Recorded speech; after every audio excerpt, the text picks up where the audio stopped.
Elles peuvent distinguer des millions de couleurs. Elles prononcent environ 20 000 mots par jour. Elles sont plus sujettes au hoquet et clignent plus souvent des yeux.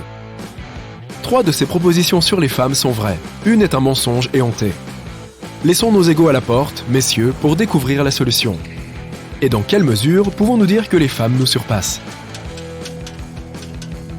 Elles distinguent en effet plus de couleurs que les hommes. Cela s'explique par le fait qu'elles possèdent 2 chromosomes X, contrairement aux hommes qui n'en ont qu'un. Oh!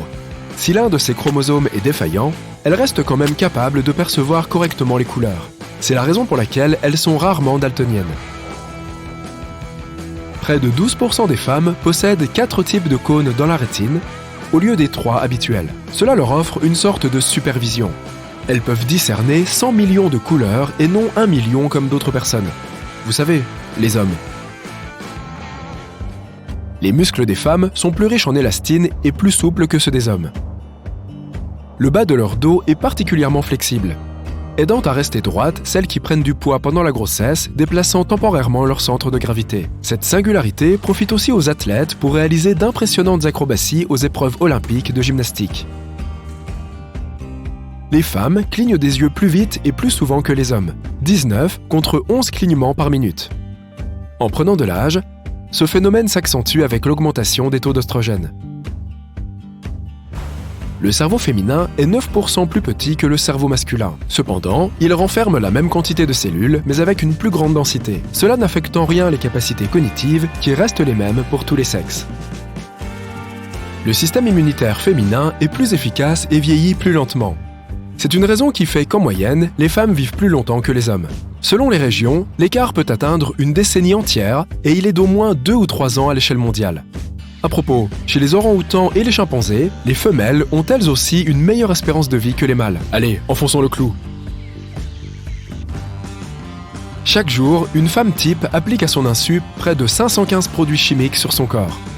Ils proviennent des déodorants, shampoings, après-shampoings, crèmes et autres articles de beauté destinés principalement aux femmes. La plupart sont inoffensifs, mais il est préférable de se renseigner afin d'éviter les toxines dangereuses. Les femmes sont souvent plus douées pour détecter et interpréter les odeurs, jusqu'à pouvoir déceler l'état de stress d'un proche rien qu'à l'odeur de son vêtement. Cette faculté serait due à une plus forte concentration de cellules et de neurones dans la partie du cerveau responsable de l'identification des odeurs. Le corps des femmes continue de se développer et de changer, même au cours de la vingtaine. La graisse sous-cutanée se déplace depuis les joues, le cou et le bas des jambes pour s'acheminer vers la taille, l'abdomen et le haut des cuisses. Des changements majeurs se produisent aussi dans la région cervicale, responsable de la prise de décision et de la mémoire à court terme. Les femmes utilisent activement les 2 côtés de leur cerveau quand elles écoutent quelqu'un. Ainsi, elles peuvent avoir une écoute attentive et saisir de potentiels sous-entendus grâce au cerveau droit responsable de la créativité. Elles sont aussi moins susceptibles de perdre l'audition avec l'âge. Même en dormant, leur ouïe sensible reste active. Cela est sans doute lié à l'évolution et au rôle historique de la femme-mère qui doit pouvoir se réveiller quand un bébé pleure. Par chance, seules les fréquences aiguës peuvent les réveiller facilement. Les femmes ont plus de papilles gustatives sur la langue que les hommes. 35% d'entre elles sont des super goûteuses. Leurs langues peuvent concentrer plus de 30 papilles gustatives sur une surface de la taille d'un poinçon. Le sucre leur semble plus sucré, le sodium plus salé et elles supportent mal le goût amer. Elles sont plus habiles à se souvenir des tâches qui restent à faire, mais tendent à moins bien retenir celles déjà réalisées. Ce qui, chez l'homme, serait plutôt l'inverse. Les femmes auraient aussi une meilleure mémoire des visages. Une étude a conclu que les femmes portant du rouge sont plus souvent perçues comme une menace potentielle par des femmes en couple. Les participantes étaient assez indifférentes aux images de femmes vêtues d'autres couleurs. Mais les tenues rouges ont suscité un réel élan émotionnel. Les femmes supportent beaucoup mieux la douleur physique que les hommes. Elles s'en remettent plus vite et sont moins anxieuses quand elles se remémorent une sensation douloureuse passée. Les 2 hémisphères du cerveau féminin sont plus interconnectés, grâce aux fibres optiques dont les voies ondulent entre les régions de la logique et de la créativité. Chez les hommes, ces trajets se font plutôt par des allers-retours au sein de chaque hémisphère.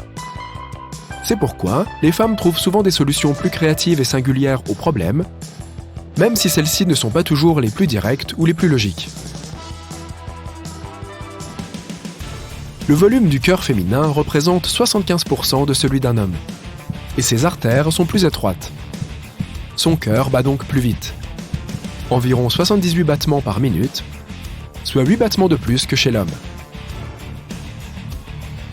Il faut en moyenne 47 heures à une femme pour digérer la nourriture, contre 33 heures pour un homme. C'est parce que les femmes ont un estomac plus petit et qui produit moins d'acide. Cela influe directement sur la vitesse à laquelle les aliments descendent dans le système digestif, qui est donc environ 20% plus lente. Une femme type prononcerait en moyenne 20 000 mots par jour. C'est 7 000 mots de plus que les hommes. La région du cerveau responsable des compétences linguistiques et des interactions sociales est plus grande chez les femmes. De plus, les femmes ont des niveaux plus élevés de ce qu'on appelle les protéines du langage. Cela leur permet de parler plus et plus vite que les hommes. La peau des femmes est 25% plus fine que celle des hommes, ce qui la rend plus sensible au toucher et favorise l'apparition des rides et des ridules après la quarantaine. Les femmes traversent en quelque sorte 2 fois l'adolescence, d'abord à la puberté, puis aux alentours de la quarantaine, lors de la ménopause. Les hormones s'emballent à nouveau, affectant tout l'organisme. À cette occasion, les femmes peuvent subir des sautes d'humeur et autres troubles du comportement. Les femmes sont généralement plus habiles à lire les expressions du visage. Décoder les émotions et les sentiments de leurs interlocuteurs devient plus aisé en observant leur mimique, leurs gestes ou le ton de leur voix. C'est pourquoi elles peuvent se montrer très perspicaces et sont naturellement armées pour être des leaders sociaux. Au sein d'un groupe d'individus, une femme au tempérament de dirigeant est plus susceptible de prendre en charge la conversation qu'un homme de même caractère. Sur les photos, les femmes peuvent parfois paraître plus jeunes que les hommes, même si leur peau vieillit plus vite. Chez l'homme, la peau du visage est plus épaisse et fréquemment rasée. C'est pourquoi les rides et autres marques de l'âge sont souvent visibles sur leur visage. Les femmes présentent dès le plus jeune âge une aversion particulière pour les araignées, les serpents et autres créatures venimeuses. Une expérience a montré que des fillettes âgées d'à peine 11 mois supportaient mal la vue des araignées. Même en photo, elles leur piquaient vraiment les yeux. L'exposition au soleil est la cause de 80% des rides chez la femme. Celles qui négligent la crème solaire ont tendance à paraître plus âgées qu'elles ne le sont, en particulier après 50 ans. À cet âge, la texture de la peau change drastiquement, surtout chez les amatrices de bains de soleil. Les femmes peuvent prolonger leurs exercices d'endurance d'environ 75% de temps en plus que les hommes. Le taux d'oestrogène présent dans leurs muscles tend à les rendre plus tenaces sur la durée. Les hommes ont des muscles plus volumineux et moins souples. Ils préfèrent en général les programmes de musculation courts et intenses. Les femmes ont 9 fois moins de chances d'avoir le hockey que les hommes, spécialement les hockey longs. Les raisons restent obscures, mais il y a fort à parier que les hormones masculines jouent un rôle dans ce domaine. Les femmes transpirent 2 fois moins que les hommes et moins efficacement. C'est pourquoi elles ont tendance à se déshydrater plus rapidement.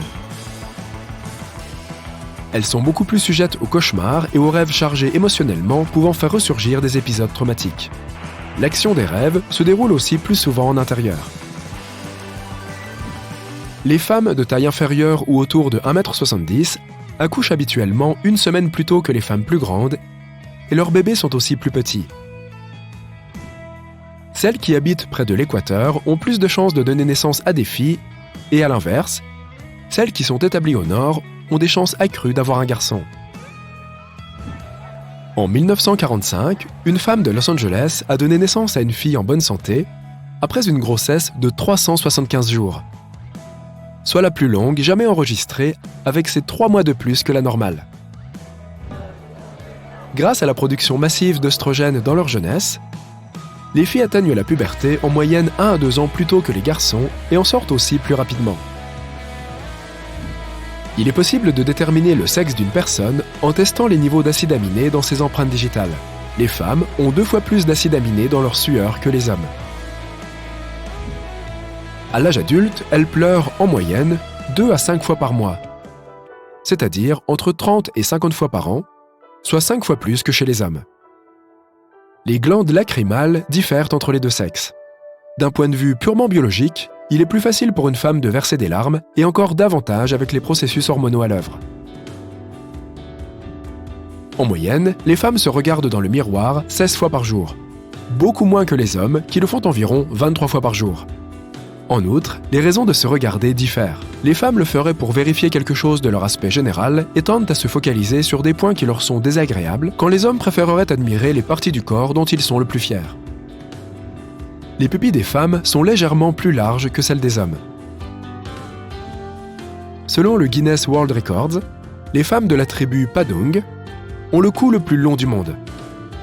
Elles obtiennent leurs premiers anneaux du cou entre 5 et 9 ans. À 45 ans, leur cou peut atteindre près de 20 cm.